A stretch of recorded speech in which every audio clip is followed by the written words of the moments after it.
Boeing company के plane की बर्बादी की शुरुआत तब हुई जब बोइंग 737 प्लेन का इमरजेंसी एग्जिट डोर हवा में ही निकल गया। इस दौरान जहाज में इमरजेंसी डिक्लेयर हो गई।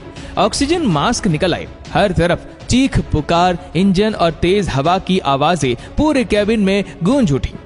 इस प्लेन में 171 पैसेंजर्स और 6 क्रू मेंबर्स मौजूद थे। खुशकिस्मती से जहाज को तो वापस पोर्टलैंड इंटरनेशनल एयरपोर्ट पे लैंड करवा दिया गया और आसमान से गिरने वाले दरवाजे ने भी जमीन पर किसी को नुकसान नहीं पहुंचाया। लेकिन सबका एक ही सवाल था कि बोइंग जैसी इतनी बड़ी और रेप्यूटेड कंपनी के जहाज का दरवाजा ऐसे कैसे निकल सकता है, और खास तौर पर जब जहाज सिर्फ 2 महीने पुराना हो। इन्वेस्टिगेशन हुई तो मालूम पड़ा कि जहाज की डिलीवरी से पहले उसमें 3 नट बोल्ट्स नहीं लगाए गए थे। क्या ये बोइंग की लापरवाही का नतीजा है? बोइंग ने खुद को एक इंजीनियरिंग फर्म से बिजनेस मॉडल में कैसे और क्यों बदला, और एक छोटा सा सॉफ्टवेयर ग्लिच 2 भयानक एयर क्रैश की वजह से कैसे बना, आइए जानते हैं। सिर्फ यही एक हादसा नहीं था दोस्तों कि जिसने बोइंग कंपनी का ट्रस्ट तोड़ा हो। अब ये बोइंग कंपनी का 737 मैक्स एयरक्राफ्ट था। अभी टेक ऑफ किए इनको 13 मिनट ही गुजरे थे कि प्लेन कुछ अजीब सा बिहेव करने लगा।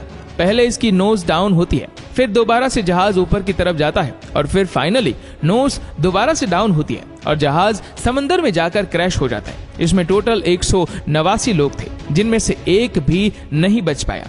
इस हादसे को अभी 5 महीने ही गुजरे थे कि इसी किस्म का एक और हादसा दुनिया ने देखा। इथियोपियन एयरलाइंस फ्लाइट 302 10 मार्च 2019 को बॉल इंटरनेशनल एयरपोर्ट इथियोपिया से केन्या की तरफ उड़ान भरती है। सिर्फ 6 मिनटों के बाद प्लेन आउट ऑफ कंट्रोल हो गया और करीबी गांव में जाकर क्रैश हो गया। इस हादसे में 157 लोग दुनिया से चले गए। ये कोई इत्तेफाक नहीं था, क्योंकि ये एयरक्राफ्ट भी बोइंग कंपनी का 737 मैक्स था। दोस्तों, बोइंग कंपनी पहले सिर्फ एक इंजीनियरिंग कंपनी हुआ करती थी। फिर 1969 में बोइंग ने अपना मशहूर जमाना बोइंग 747 लॉन्च किया, जिसको क्वीन ऑफ द स्काई स्कालप दिया गया था। जहाज का ये मॉडल हवाई सफर में एक नया इनकलाब लेकर आया। उस वक्त बोइंग पर लोगों को इतना भरोसा था कि इस जहाज के अलावा लोग किसी और में सफर ही नहीं करते थे। तो आखिर ऐसा क्या हुआ कि बोइंग का ये ट्रस्ट लेवल इस हद तक गिर चुका है? दोस्तों, बोइंग ने अपने competitor aircraft manufacturing company McDonnell Douglas को 1150 अरब रुपयों में खरीदकर खुद को एयरलाइन इंडस्ट्री का अकेला बेताज बादशाह डिक्लेयर कर दिया। एविएशन इंडस्ट्री के इस सबसे बड़े मंजर के बाद बोइंग ने अपने आप को इंजीनियरिंग फर्म से एक बिजनेस मॉडल में बदल दिया, जिनका काम था परफेक्ट जहाज बनाना। इसीलिए वो अब स्टॉक मार्केट में आकर अपने शेयर होल्डर्स के प्रॉफिट और लॉस को देखने में लग गए। उसके बाद एयरबस ने अपना A320 नियो लॉन्च किया। ये मॉडल एयरबस ने खास मार्केट की डिमांड्स को देखते हुए डिजाइन किया था, यानी ये कम फ्यूल में ज्यादा डिस्टेंस कवर कर लेता था। एयरबस की इस कामयाबी ने बोइंग के पैरों तले जमीन ही खिसका दी। वो बोइंग जो पिछले कई दहाइयों से इस इंडस्ट्री पर अकेला राज कर रहा था, उसको इतने ऑर्डर्स पूरे साल में नहीं मिलते थे। फिर बोइंग ने हड़बड़ाहट में आकर एयरबस से मार्केट शेयर वापस लेने के चक्कर में एक बहुत बड़ी गलती कर बैठा।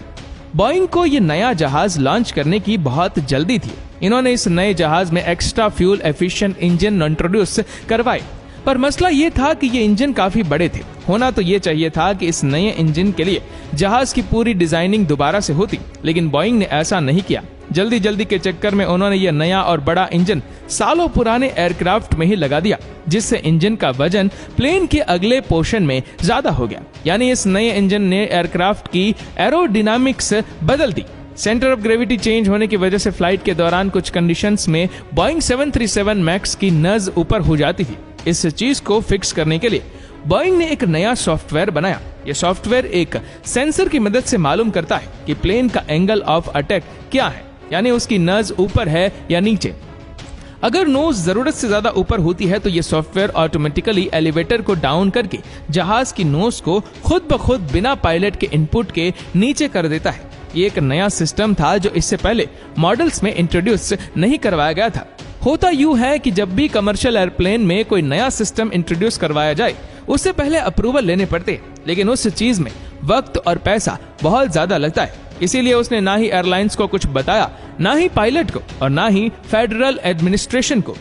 उन्होंने सोचा कि सॉफ्टवेयर खुद ही प्लेन को सीधा कर सकता है, तो सबको बताने की क्या जरूरत है। दोस्तों, आपने पहले जाना कि ये सिर्फ एक सेंसर पर डिपेंड करता है, लेकिन बोइंग को ये मालूम नहीं था कि सेंसर ही खराब हो गया तो प्लेन का क्या होगा। ऐसा ही कुछ एयरलाइन फ्लाइट 610 के साथ हुआ। जब इन्वेस्टिगेशन टीम को बोइंग की लापरवाही का इल्म हुआ तो वो दोनों प्लेन क्रैश का कसूरवार बोइंग समेत फेडरल एविएशन एडमिनिस्ट्रेशन या फिर FAA को भी ठहराने लगे। जिस वक्त ये मामला गर्म हुआ तो अमेरिका समेत पूरी दुनिया में बोइंग 737 मैक्स के 387 एयरक्राफ्ट सर्विस में थे और इन सब को एक साथ बैन कर दिया गया। ये एक बहुत बड़ी खबर थी। साथ ही 32 सालों तक बोइंग में काम करने वाले John Barnett quality control manager थे। उनके रिटायरमेंट से पहले बार्नेट का कहना था कि बोइंग के एक सीनियर मैनेजर ने स्क्रैप हाइड्रोलिक ट्यूब प्लेन में इंस्टॉल किया। इस तरह के और भी कई एक्शंस बार्नेट ने नोटिस किए जिसमें पुराने इस्तेमाल शुदा पार्ट्स नए प्लेन में लगाए जाते थे। बार्नेट ने कई कंप्लेंट्स भी की लेकिन इसका बोइंग की सीनियर मैनेजमेंट पर कोई असर नहीं पड़ा, बल्कि इसके नतीजे में इसको डी ग्रेड करके किसी छोटी पोस्ट पर लगा दिया गया। 2017 में अपनी रिटायरमेंट के बाद बार्नेट ने occupational safety and health administration को कंप्लेन की और बोइंग में होने वाली सारी मिसमैनेजमेंट के सबूत भी दिए। 4 सालों तक ये केस चलता रहा लेकिन फिर भी बार्नेट ये केस हार गए। उन्होंने इस फैसले के खिलाफ हायर कोर्ट में अपील भी की जिसका फैसला अभी तक पेंडिंग है। इसके अलावा 2024 में जब अलास्कन एयरलाइन के बोइंग 737 मैक्स का दरवाजा हवा में ही निकल गया तो उसके बाद बार्नेट ने बोइंग कंपनी पर एक और लॉस कर दिया। 9 मार्च 2024 को कोर्ट में इस केस की तीसरी पेशी थी लेकिन उस दिन जॉन बार्नेट कोर्ट में पेश नहीं हो सके बल्कि वो अपनी गाड़ी में मुर्दा पाए गए। जी हाँ, अपनी मौत से पहले उन्होंने अपने रिश्तेदारों को बताया था कि अगर मेरी मौत हो जाए तो वो सुसाइड नहीं होगी। दूसरी तरफ पुलिस ने बताया कि जॉन ने अपने आप को खुद गोली मारी है क्योंकि उसकी मौत के पीछे एक बहुत बड़ा नाम छुपा है, इसीलिए पुलिस उसकी इन्वेस्टिगेशन जरूर करेगी।